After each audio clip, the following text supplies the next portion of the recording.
Good morning student आज हम photosynthesis में कुछ डिफरेंसेस के बारे में पढ़ेंगे। जैसे C3 C4 प्लांट में डिफरेंस पढ़ेंगे। बैक्टीरियल फोटोसिंथेसिस क्या होता है, प्लांट फोटोसिंथेसिस क्या होता है, इसमें हम डिफरेंस पढ़ेंगे। और साथ साथ हम कुछ अलग दो तीन स्पेशल पॉइंट्स को पढ़ेंगे जो आपकी फोटोसिंथेसिस से रिलेटेड है।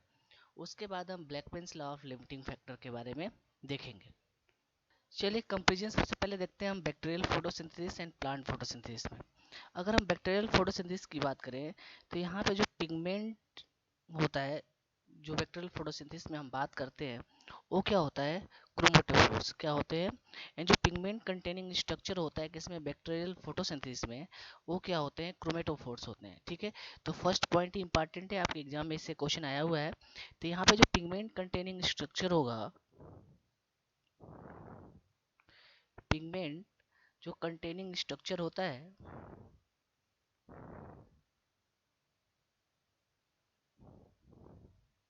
उसको हम क्या बोलते हैं, क्रोमेटोफोर बोलते हैं।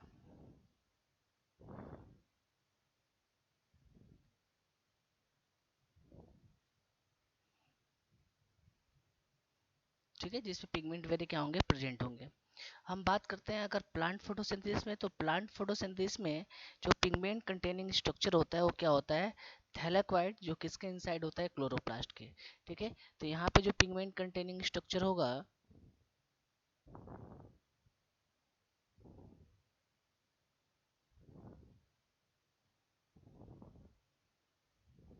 वो क्या होता है, थैलेक्वाइड होता है।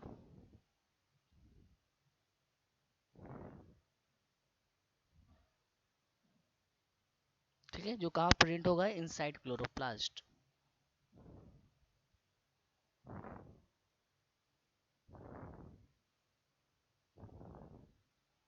ठीक है, नेक्स्ट बात करें डिफरेंस की, सेकेंड डिफरेंस की। तो जो बैक्टीरियल फोटोसिंथेसिस होता है, यहाँ पे जो पिगमेंट होते हैं वो क्या होते हैं, बैक्टीरियल क्लोरोफिल होते हैं एंड बैक्टीरियो विरिडीन होता है। ठीक है, यहाँ पे जो पिगमेंट होगा,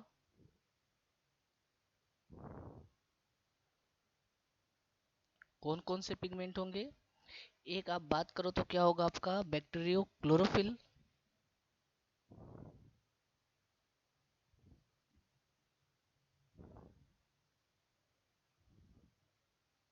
ठीक है, और बात करो दूसरा क्या होगा,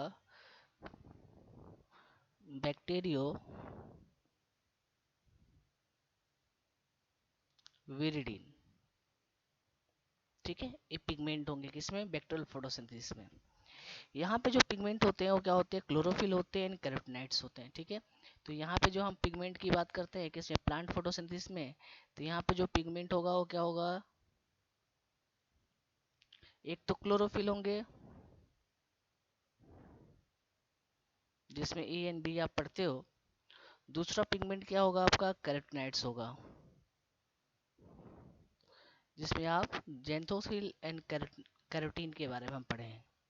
ठीक है, नेक्स्ट बात करें, जो बैक्टीरियल फोटोसिंथेसिस होता है वो कैसा होता है, एन ऑक्सीजेनिक होता है। कैसा होता है, जो बैक्टीरियल फोटोसिंथेसिस होता है वो कैसा होता है, एन ऑक्सीजेनिक फोटोसिंथेसिस होता है।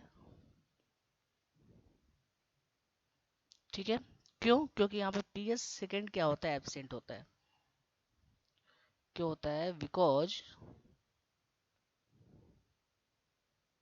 जो पीएच2 है यहाँ पे, पीएच2 क्या होगा यहाँ पे, एब्सेंट होता है। और पीएच2 जब एब्सेंट होगा तो क्या होता है, ऑक्सीजन का इवोल्यूशन नहीं होगा। ठीक है, तो O2 का जो इवोल्यूशन की अगर हम बात करें, ठीक है, वो क्या होगा, एब्सेंट होगा। तो मतलब क्या बताया, जो बैक्टीरियल फोटोसिंथेसिस होता है एक ऐसा होता है, एन ऑक्सीजनिक फोटोसिंथेसिस होता है। क्यों, क्योंकि यहाँ फोटो सिस्टम सेकेंड क्या होता है, एब्सेंट होता है, जिसकी वजह से ऑक्सीजन का इवोल्यूशन हमें देखने को नहीं मिलता। और आपके एग्जाम के लिए आईएमपी पॉइंट है, बहुत बहुत बार एग्जाम में पूछा गया है, एन ऑक्सीजनिक फोटोसिंथेसिस के एग्जाम्पल बताइए, तो क्या होगा आपका, बैक्टीरियल फोटोसिंथेसिस होगा। ठीक है, और बात करें प्लांट फोटोसिंथेसिस का तो कैसा होता है, ऑक्सीजनिक होता है।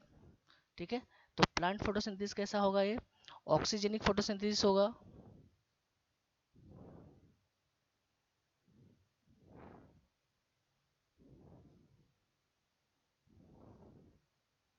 क्यों ऑक्सीजनिक होगा, क्योंकि यहाँ पे क्या होगा, पीएच2 क्या होगा, प्रेजेंट होगा और फोटो सिस्टम सेकेंड प्रेजेंट होगा, तो आपको पता है कि जिसके वजह से वाटर की प्रोटोलिसिस होगी और ऑक्सीजन क्या होगा यहाँ पे इवॉल्व होगा। डायरेक्टली मैं लिख रहा हूँ O2 क्या होगा यहाँ पे इवॉल्व होगा, किसके वजह से प्रोटोलिसिस ऑफ वाटर की वजह से। ठीक है, नेक्स्ट बात करें कि जो बैक्टीरियल फोटोसिंथेसिस होता है, बैक्टीरियल फोटोसिंथेसिस में जो सिर्फ only one pigment system present होता है, यहाँ पे सिर्फ क्या होगा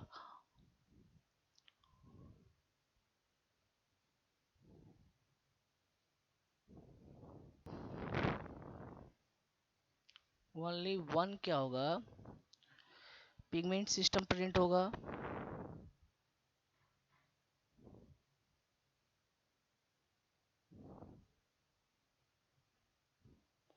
अब पिगमेंट सिस्टम की बात करें तो जैसे आप बात करते हो कि यहाँ पे क्या प्रेजेंट होगा PS1। ठीक है, या फोटो सिस्टम की बात करें तो फोटो सिस्टम क्या होगा सिर्फ एक ही प्रेजेंट होगा। ठीक है, यहाँ पे जो फोटो सेंटर होगा,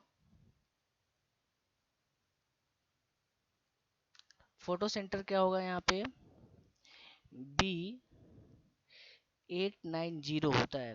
ठीक है, और PS सेकेंड क्या होगा यहाँ पे एब्सेंट होगा। ठीक है, तो अगर हम पिगमेंट सेंटर सिस्टम की बात करें या फोटो सिस्टम की बात करें तो यहाँ पे सिर्फ एक ही प्रेजेंट होगा। ठीक है, तो फोटो सेंटर क्या यहाँ पे क्या होता है B890 होता है। ठीक है, यहाँ पे क्या होते हैं हमें दोनों क्या है पिगमेंट सिस्टम या दोनों फोटो सिस्टम देखने को मिलते हैं, बोथ फोटो सिस्टम देखने को मिलेंगे।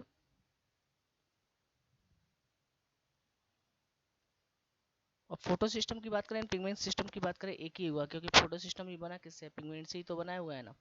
तो फोटो सिस्टम यहाँ पे क्या होगा दोनों प्रेजेंट होगा, यानी जो PS1 होगा इसके लिए जो रिएक्शन सेंटर होता है या फोटो सेंटर होता है वो कितना होता है आपका P700 होगा, और जो PS2 है इसके लिए जो फोटो सेंटर होगा वो कितना होगा आपका P680 होता है। ठीक है, चलिए नेक्स्ट बात करते हैं। अगर नेक्स्ट बात करें यहाँ पे जो एक्शन स्पेक्ट्रम हमें जो देखने को मिलेगा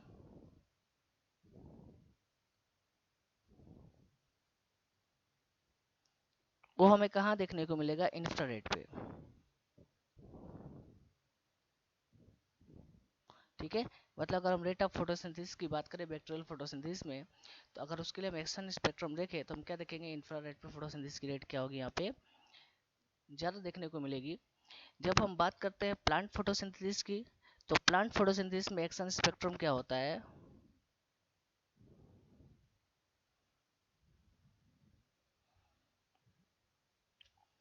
ब्लू टू रेड रीजन होता है। क्या होता है ब्लू टू रेड जो लाइट का रीजन होता है वहाँ पे हमें एक्शन स्पेक्ट्रम क्या होता है देखने को मिलता है। मतलब वहाँ पे हमें रेट ऑफ फोटोसिंथेसिस की बात करें किसके रेफरेंस में ऑक्सीजन की इवॉल्व के रेफरेंस में, तो वहाँ पे रेट ऑफ फोटोसिंथेसिस क्या होती है हाई होती है। चलिए नेक्स्ट बात करें बैक्टीरियल फोटोसिंथेसिस में क्या होता है लाइट रिएक्शन की ड्यूरेशन में क्या होता है, यानी यहाँ पे क्या होगा ड्यूरिंग लाइट रिएक्शन यहाँ पे हमें क्या देखने को मिलेगा कि NAD किस में रिड्यूस होता है NADH में। ठीक है, NAD प्लस किस में रिड्यूस हो जाएगा NADH में। जबकि हम बात करते हैं प्लांट फोटोसिंथेसिस में तो यहाँ पे क्या होता है ड्यूरिंग लाइट रिएक्शन हमें क्या देखने को मिलेगा कि NADP किस में रिड्यूस हो जाता है NADPH में। ठीक है, तो एक कुछ डिफरेंस है जो आपको याद रखना है। ठीक है, आपके एग्जाम में इंपॉर्टेंट है, कभी कभी आपके एग्जाम में बैक्टीरियल फोटोसिंथेसिस से भी क्वेश्चन आता है। तो दोनों का डिफरेंस है bacterial photosynthesis and plant photosynthesis में क्या डिफरेंस होता है। तो डिफरेंसेस आप याद रखेंगे आपके एग्जाम के लिए काफ़ी इंपॉर्टेंट है और नीट में इससे क्वेश्चन भी आते हैं। ठीक है, सबसे ज़्यादा क्वेश्चन तो आपके ऑक्सीजनिक एन ऑक्सीजनिक फोटोसिंथेसिस से ही आया हुआ है, थोड़ा इसको याद रखिएगा। पिगमेंट से भी क्वेश्चन आ सकता है, फोटो सिस्टम से भी क्वेश्चन आ सकता है कि बैक्टीरियल फोटोसिंथेसिस में कौन सा फोटो सिस्टम एब्सेंट होगा, ये भी आप याद रखेंगे। कि लाइट रिएक्शन में वेक्टर सिंथेसिस में कौन रिड्यूस होता है, तो NAD प्लस रिड्यूस होता है किसमें, NADH में। और प्लांट फोटोसिंथेसिस में क्या होता है, लाइट रिएक्शन में NADP रिड्यूस होता है किसमें, NADPH। ठीक है, इसको आप याद रखिएगा। चलिए नेक्स्ट डिफरेंस की बात करते हैं कि C3 plant and C4 plant में हमें क्या डिफरेंस देखने को मिलेगा, इस पे भी बात कर लेते हैं, क्योंकि आपके एग्जाम में इससे भी काफ़ी इंपॉर्टेंट है, जो आपके एग्जाम में क्वेश्चन नीट में आ चुके हैं। तो नीट के एग्जाम के लिए ये भी डिफरेंस काफ़ी इंपॉर्टेंट है। ठीक है, तो नीट में इससे कई बार क्वेश्चन आए हुए हैं, तो थोड़ा आप ध्यान रखेंगे। हम एक साथ ही समराइज करेंगे कि C3 plant and C4 plant के क्या करेक्टरिस्टिक फीचर है। चलिए देखते हैं। चलिए C3 प्लांट की हम बात करें तो पहला डिफरेंस की बात करते हैं। यहाँ पे जो फोटोसिंथेसिस होता है वो कहाँ होता है, मेसोफिल सेल में। मोस्ट इंपॉर्टेंट क्वेश्चन जो आपके नीट के एग्जाम में आया हुआ है, कि पूछा गया है कि फोटोसिंथेसिस जो C3 प्लांट में है कहाँ कर होता है, तो मेसोफिल सेल में। C4 प्लांट की बात करें तो C4 प्लांट में जो हमें फोटोसिंथेसिस की बात करें तो यहाँ पे दोनों इन्वॉल्व होते हैं, mesophyll cell and bundle cell. ठीक है, आपने क्रेंज एनाटॉमी पढ़ा होगा। ठीक है, नेक्स्ट बात करें C3 प्लांट में जो क्रेंज एनाटोमी होता है वो क्या होता है, एब्सेंट होता है। और ये आपको पता ही था, क्रेंज एनाटोमी हमें किस में देखने को मिलता है, C4 प्लांट में। तो यहाँ पे क्रेंज एनाटोमी क्या होगा, C3 प्लांट में एब्सेंट होगा। याद रखेंगे, आपके लिए ये आपके लिए IMP पॉइंट है, जो आपके एग्जाम में क्वेश्चन इससे आया हुआ है। तो C4 प्लांट में क्रेंज एनाटोमी क्या होगा, प्रेजेंट होगा। ठीक है, चलिए बात करते हैं। नेक्स्ट डिफरेंस की बात करें तो C3 प्लांट में जो प्राइमरी कार्बन डाइऑक्साइड का एक्सेप्टर होता है वो क्या होता है, RUBP होता है, रिब्लोज बाइफॉस्फेट होता है। ठीक है, जो क्या करता है, एटमॉस्फेरिक कार्बन को क्या करता है, एक्सेप्ट करता है। तो RUBP क्या होता है यहाँ पे, तो RUBP क्या होगा यहाँ पे, प्राइमरी कार्बन डाइऑक्साइड का क्या होगा, एक्सेप्टर होगा किसमें, C3 प्लांट में। ठीक है, C4 प्लांट में क्या होता है, C4 प्लांट में जो प्राइमरी कार्बन डाइऑक्साइड का एक्सेप्टर होता है वो क्या होता है, PEP होता है, मतलब फॉस्फोइनॉल पायरुवेट होता है। ठीक है, जो क्या होता है, प्राइमरी कार्बन डाइऑक्साइड का यहाँ पे एक्सेप्टर होता है। ठीक है, यानी यहाँ पे एटमॉस्फेरिक कार्बन डाइऑक्साइड किससे कंबाइंड होता है, फॉस्फोइनॉल पायरुवेट के साथ क्या होता है, कंबाइंड होता है या ऐड होता है। ठीक है, फिर आगे जाके हमें ऑक्जुलोस्टिक एसिड देखने को मिलता है, जो प्रोडक्ट फॉर्म होता है। ठीक है, एंजाइम कौन सा होता है यहाँ पे, पेप्केज होता है। ठीक है, RUBP C3 प्लांट में प्राइमरी कार्बन डाइऑक्साइड का एक्सेप्टर है, C4 प्लांट में फॉस्फोइनॉल पायरुवेट क्या है, प्राइमरी कार्बन डाइऑक्साइड का एक्सेप्टर है। ठीक है, तो ये वाला पॉइंट भी मोस्ट इंपॉर्टेंट है, आपके एग्जाम में इससे भी क्वेश्चन आया हुआ है। देखो ये डिफरेंस बहुत ही इंपॉर्टेंट है, इससे आपके एग्जाम में बहुत बार क्वेश्चन आया हुआ है। ठीक है, आप प्रीवियस ईयर के पेपर देखेंगे, उसमें मैक्सिमम क्वेश्चन इस फोटोसिंथेसिस की जो C3 plant and C4 plant के डिफरेंस से उठाया हुआ है। ठीक है, चलिए नेक्स्ट बात करें कि यहाँ पे जो 3 फॉस्फोग्लिसरिक एसिड जो क्या होता है, 3 कार्बन कंपाउंड होता है। ठीक है, ये क्या होता है, फर्स्ट स्टेबल प्रोडक्ट होता है किसका, C3 साइकिल का। ठीक है, यानी क्या बताया आपने, C3 प्लांट में जो 3 फॉस्फोग्लिसरिक एसिड है जो क्या होता है, 3 कार्बन कंपाउंड प्रोडक्ट होता है, ये क्या होता है, फर्स्ट स्टेबल प्रोडक्ट होता है। ठीक है, जबकि हम बात करें C4 प्लांट में, तो C4 प्लांट में क्या होता है, ऑक्जिलोस्टिक एसिड जो क्या होता है, 4 कार्बन कंपाउंड प्रोडक्ट है। ठीक है, जो क्या होता है, फर्स्ट स्टेबल प्रोडक्ट होता है। तो यानी क्या हुआ, C3 साइकिल में 3 कार्बन का फर्स्ट स्टेबल प्रोडक्ट फॉर्म होता है, जो क्या होता है, 3 फॉस्फोग्लिसरिक एसिड होता है। और सेम वही बात करें C4 प्लांट में 4 कार्बन का कंपाउंड बनता है, जो फर्स्ट स्टेबल प्रोडक्ट होता है वो क्या होता है, ऑक्जुलोस्टिक एसिड होता है। ये बात जरूर है कि ऑक्जुलोस्टिक एसिड फर्दर आगे जाके ट्रांसफॉर्म होता है अलग अलग ऑर्गेनिक एसिड में, जैसे आप बोलते हैं एस्पार्टिक एसिड, मैलिक एसिड में। ठीक है, लेकिन फर्स्ट जो स्टेबल प्रोडक्ट की बात करें वो क्या होगा, आपका ऑक्जुलोस्टिक एसिड, जो कितने कार्बन कंपाउंड होगा, 4 कार्बन कंपाउंड, किसमें, C4 प्लांट में। चलिए नेक्स्ट डिफरेंस की बात करें, यहाँ पे जो क्लोरोप्लास्ट होता है वो सिर्फ क्या होता है, एक ही टाइप का होता है, यानी ग्रेनल होता है। यानी इसमें ग्रेना क्या होंगे हमें देखने को मिलेंगे, ग्रेनल का मतलब ग्रेना क्या होगा, प्रेजेंट होगा, यानी इसमें ग्रेना क्या होगा हमें देखने को मिलेगा। ठीक है, क्लोरोप्लास्ट अगर हम बात करें C3 प्लांट में, सिर्फ हमें एक ही टाइप के देखने को मिलेंगे, यानी ग्रेनल क्लोरोप्लास्ट देखने को मिलेंगे, यानी जिसमें क्या होगा, ग्रेना प्रेजेंट होगा। ठीक है, लेकिन C4 प्लांट का मैंने जब पढ़ाया था C4 साइकिल, तो वहाँ बताया था यहाँ पे क्लोरोप्लास्ट भी क्या होता है, डाइमॉर्फिक होता है, किसमें, C4 प्लांट में। यानी जो मीजोफिल सेल है उसमें जो क्लोरोप्लास्ट होता है वो कैसा होता है, आपका ग्रेनल होता है। मीजोफिल सेल में ग्रेना क्या होगा, मीजोफिल सेल में प्रेजेंट होगा क्लोरोप्लास्ट में। ठीक है। लेकिन अगर हम बात करें बंडल सीज सेल की, तो बंडल सीज सेल में क्या होता है, जो क्लोरोप्लास्ट होता है वो कैसा होता है, इग्रेनल होता है, यानी वहाँ पे ग्रेना क्या होगा, एब्सेंट होगा। ठीक है। तो जो C4 प्लांट की बात करें, यहाँ पे क्लोरोप्लास्ट कैसा होता है, डाइमॉर्फिक होता है, दो टाइप का। ठीक है। जो मीजोफिल सेल में प्रेजेंट होगा उसमें ग्रेना प्रेजेंट होगा, और जो बंडल सीज सेल में क्लोरोप्लास्ट प्रेजेंट होगा वो कैसा होगा, एग्रेनल होगा, यानी उसमें ग्रेना क्या होगा, एब्सेंट होगा। ठीक है। चलिए नेक्स्ट बात, डिफरेंस की बात करते हैं। जो C3 प्लांट है उसमें जो फोटो रेस्पिरेटरी लॉस क्या होता है, हाई होता है, यानी यहाँ पे जो C3 प्लांट है उसमें हमें फोटो रेस्पिरेशन देखने को मिलेगा, और फोटो रेस्पिरेटरी लॉस क्या होता है, ज़्यादा होता है। ठीक है। यानी जब ऑक्सीजन का कंसंट्रेशन ज़्यादा होगा तो वहाँ पे RUBP किसके साथ कंबाइंड होता है, ऑक्सीजन के साथ, किसके प्रेजेंस में, रूबिस्को एंजाइम के प्रेजेंस में। वहाँ रूबिस्को कैसा काम करता है, ऑक्सीजनेज की जैसे। इसलिए आप बात करो ना, फोटो रेस्पिरेटरी लॉस किसमें हमें ज़्यादा देखने को मिलता है, C3 प्लांट में। ठीक है। फोटो रेस्पिरेशन की बात करें C4 प्लांट में, तो C4 प्लांट में फोटो रेस्पिरेशन क्या होता है, एब्सेंट होता है, या नेग्लिबल होता है, बोल सकते हो कि नहीं होता है। ठीक है। या इतना कम होता है, उसको आप लेफ्ट कर सकते हैं, छोड़ सकते हैं। तो जो फोटो रेस्पिरेशन क्या होता है C4 प्लांट में, वो एब्सेंट होता है। ये पॉइंट भी काफी इंपॉर्टेंट है, आपके एग्जाम में इससे भी क्वेश्चन कई बार आया हुआ है। ठीक है। तो फोटो रेस्पिरेशन किस में एब्सेंट होगा, C4 प्लांट में। C3 प्लांट में फोटो रेस्पिरेशन हमें देखने को मिलेगा, और इसके बेसिस पे जो फोटो रेस्पिरेटरी लॉस होता है वो भी क्या होता है, ज़्यादा होता है। ठीक है। नेक्स्ट बात करें C3 प्लांट की, अगर हम बात करें तो यहाँ पे जो high carbon dioxide compensation point होता है, ठीक है, वो कितना होता है, 25 to 100 ml कार्बन डाइऑक्साइड। तो क्या बताया, C3 प्लांट में high compensation CO2 compensation point की रिक्वायरमेंट होती है।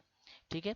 जो कितना होगा, 25 to 100 ml CO2 litre inverse होगा। वैसे ही यहाँ पे लो C4 प्लांट में क्या होगा, लो CO2 कंपनसेशन पॉइंट की रिक्वायरमेंट होती है, जो कितना होता है 0 to 10 ml CO2 litre inverse होता है। ठीक है। फिलहाल इस कंपनसेशन पॉइंट के बारे में अभी जब हम ब्लैकमैन्स लॉ ऑफ लिमिटिंग फैक्टर पढ़ेंगे तो वहाँ पे और इसके बारे में बात करेंगे। ठीक है। तो वैसे आप याद रखिए कि C3 प्लांट में क्या होता है, हाई CO2 कंपनसेशन पॉइंट की रिक्वायरमेंट होती है, जो कितना होता है 25 to 100। सेम बात करें जो C4 प्लांट होता है उसमें हमें लो कंपनसेशन पॉइंट की रिक्वायरमेंट होती है CO2 की, जो कितना होता है 0 to 10 ml होता है। और हम ज़्यादा कंपनसेशन पॉइंट के बारे में हम डिस्कस करेंगे कब, जब हम ब्लैकमैन्स लॉ ऑफ लिमिटिंग फैक्टर पढ़ेंगे। ठीक है। वहाँ इसके बारे में हम डिटेल बात करेंगे। चलिए नेक्स्ट बात करें डिफरेंस की C3 प्लांट में। तो C3 प्लांट में जो ऑप्टिमम टेम्परेचर होता है किसके लिए, फोटोसिंथेसिस के लिए, वो कितना होता है, अबाउट 25 डिग्री सेंटीग्रेड होता है। ठीक है। किसमें, C3 प्लांट में। C4 प्लांट में बात करें तो यहाँ पे ऑप्टिमम टेम्परेचर कितना होगा, 35 degree centigrade to 45 degree centigrade होता है, किसके लिए, C4 प्लांट। ठीक है। नेक्स्ट बात करें डिफरेंस की, जो फोटोसिंथेसिस के लिए हम बात करें, लेस एफिशिएंट एंड प्रोडक्टिविटी क्या होती है, यहाँ पे लो होती है, किसमें, C3 प्लांट में। यानी ये फोटोसिंथेटिक क्या होते हैं, लेस एफिशिएंट होते हैं, और इसके बेसिस पे प्रोडक्टिविटी या बायोमास का प्रोडक्शन भी क्या होता है, हमें कम देखने को मिलता है। जैसे फॉर एग्जांपल हम बात करें राइस में, वीट है, बीन्स है, पोटैटो है, ये सारे क्या है, C3 प्लांट है। ये क्या होते हैं, फोटोसिंथेटिकली मोर एफिशिएंट होते हैं। ठीक है। और यहाँ इसके बेसिस पे प्रोडक्टिविटी क्या होती है, हाई होती है। एक तो फोटो रेस्पिरेशन भी नहीं देखने को मिलता है, इसके वजह से भी प्रोडक्टिविटी हमें ज़्यादा देखने को मिलता है। जैसे आप एग्जांपल बात करो, मेज है, शुगर केन है, एवरेंथस है, सोरगम है, इनमें क्या होता है, फोटोसिंथेटिक एफिशिएंसी ज़्यादा होती है, साथ साथ हम प्रोडक्टिविटी भी क्या होता है, ज़्यादा देखने को मिलता है। तो एक कुछ डिफरेंस है C3 एंड C4 प्लांट में, इसको आप याद रखेंगे, इससे आपके एग्जाम में क्वेश्चन एराइज होते हैं। चलिए हम दो पॉइंट पढ़ेंगे। एक हम क्या पढ़ेंगे, क्वांटम रिक्वायरमेंट क्या होता है और क्वांटम एल्ड क्या होती है। ठीक है। ये दोनों आपके एग्जाम के पर्पस से इम्पोर्टेंट है, और ये रिलेट किससे करते हैं, जैसे आपने पढ़ा था ना फोटो फॉस्फोराइलेशन। ठीक है। जब फोटो सिस्टम पढ़ा था उस टॉपिक से ही रिलेटेड है ये। ठीक है। पर हम थोड़ा इसको अलग इसलिए पढ़ेंगे क्योंकि इसमें हम बात करेंगे कि कितनी लाइट की रिक्वायरमेंट होती है, जिसके बेसिस पे आप बात करते हो कि कितना ऑक्सीजन क्या होता है, रिलीज होता है। इन सब पॉइंट्स के बारे में हम क्या करेंगे, क्वांटम रिक्वायरमेंट में बात करेंगे। साथ साथ हम देखेंगे क्वांटम यील्ड कितनी होती है, आप बात कर सकते हो कि कि एक जो क्वांटा होता है उसके बेसिस पे क्या होता है, कितना मोलिक्यूल ऑफ ऑक्सीजन क्या होता है रिलीज होता है, ये क्या होता है क्वांटम यील्ड होता है। ठीक है, तो ये थोड़ा दो पॉइंट अलग है, इनको हम पढ़ेंगे। रिलेट तो आप किससे करते हैं, जैसे आप बात करते हो फोटो सिस्टम या बात करो आप फोटो फॉस्फोराइलेशन, उसी से क्या होता है रिलेट करता है टॉपिक भी। चलिए देखते हैं, थोड़ा अलग पढ़ेंगे क्योंकि आपके एनसीईआरटी में नहीं है, तो थोड़ा हम इसको अलग से देखेंगे। देखिए क्वांटम रिक्वायरमेंट की बात करें तो क्वांटम रिक्वायरमेंट का मतलब क्या होता है कि number of light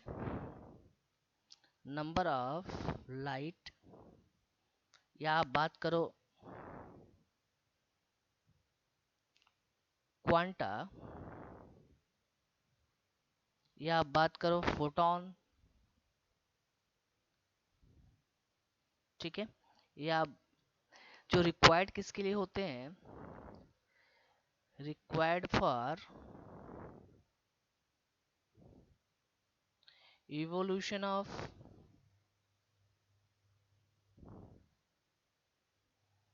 one molecule of oxygen, one molecule of oxygen in photosynthesis।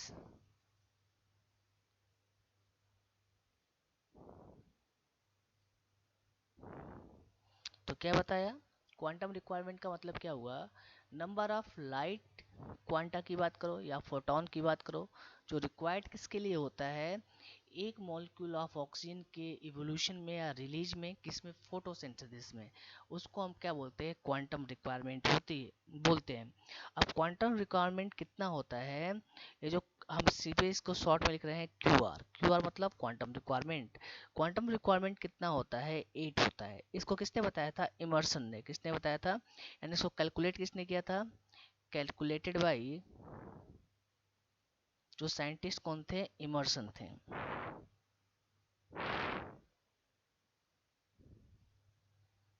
ठीक,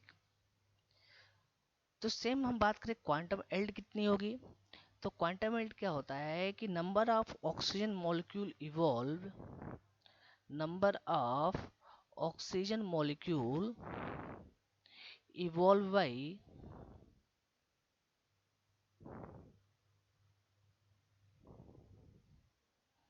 वन क्वांटम ऑफ लाइट,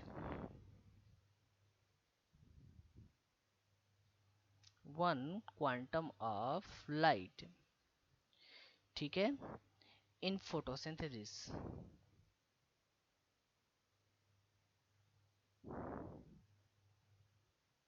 तो क्या बताया, क्वांटम यील्ड क्या हुआ, number of oxygen molecule evolve by one quantum of light in photosynthesis, उसी को हम क्या बोलते हैं, क्वांटम यील्ड बोलते हैं। तभी आपने पढ़ा क्वांटम रिक्वायरमेंट कितना होता है, 8 होता है। हमें कितना लाइट या क्वांटा की रिक्वायरमेंट होती है एक मॉलिक्यूल ऑक्सीजन की इवॉल्व करने में, 8 होती है। ठीक है, तो उसी को हमने क्या बोला, क्वांटम रिक्वायरमेंट बोला। तो क्वांटम एल्ड हम कैसे निकालेंगे, तो क्वांटम एल्ड कैसे निकालेंगे, हमें क्या बताना है कि वन क्वांटम ऑफ लाइट के थ्रू कितने ऑक्सीजन मॉलिक्यूल क्या होंगे, रिलीज होंगे, वही होगा क्वांटम एल्ड होगा। तो हम कैसे कैलकुलेट कर सकते हैं, तो हम इसको ऐसे लिखते हैं क्यू आई मतलब क्वांटम एल्ड, क्वांटम एल्ड कितना होगा, 1/8 होगा। 1/8 का मतलब कितना हुआ, 0.125 हुआ, या आप बात करो या कितना होगा, 12.5 क्या होगा, परसेंट होगा। तो ऐसे आप याद रखेंगे। ठीक है, तो ये दोनों टॉपिक आपके एनसीईआरटी में नहीं मेंशन है, इसलिए अलग से हम पढ़े हैं इसको। ठीक है, बट रिलेट किससे करते हैं, आपके फोटो जो फोटो आपने पढ़ा फॉस्फोराइलेशन, ठीक है, उसी से रिलेट करते हैं। ठीक है, तो थोड़ा याद रखेंगे क्वांटम रिक्वायरमेंट क्या होता है एंड क्वांटम एल्ड क्या होता है। क्वांटम रिक्वायरमेंट मतलब क्या हुआ, नंबर ऑफ लाइट या बात करो क्वांटा की या फोटोन की जो रिक्वायर्ड होते हैं एक मॉलिक्यूल ऑक्सीजन की इवोल्यूशन में, किसमें, फोटोसिंथेसिस में, उसको हम बोलते हैं क्वांटम रिक्वायरमेंट। जो क्यू की वैल्यू कितनी होगी, 8 होगी। इसको किसने कैलकुलेट किया था, इमर्सन साइंटिस्ट ने। क्वांटम एल्ड कितनी होगी कि एक क्वांटम ऑफ लाइट के वजह से कितने ऑक्सीजन मॉलिक्यूल रिलीज होंगे किसमें, फोटोसिंथेसिस में, उसको हम बोलते हैं क्वांटम एल्ड। तो क्यू की वैल्यू कितनी होगी, 1/8 हो जाएगी एंड 0.125 होगी, या आप बात करो 12.5% होगी। ठीक है, इसको हम फिजिक्स में इक्वेशन के बेसिस पे ही निकालते हैं, बट यहाँ पे बायोलॉजी में इक्वेशन पढ़ने की आपको कोई रिक्वायरमेंट नहीं है, डायरेक्टली आप याद रखेंगे।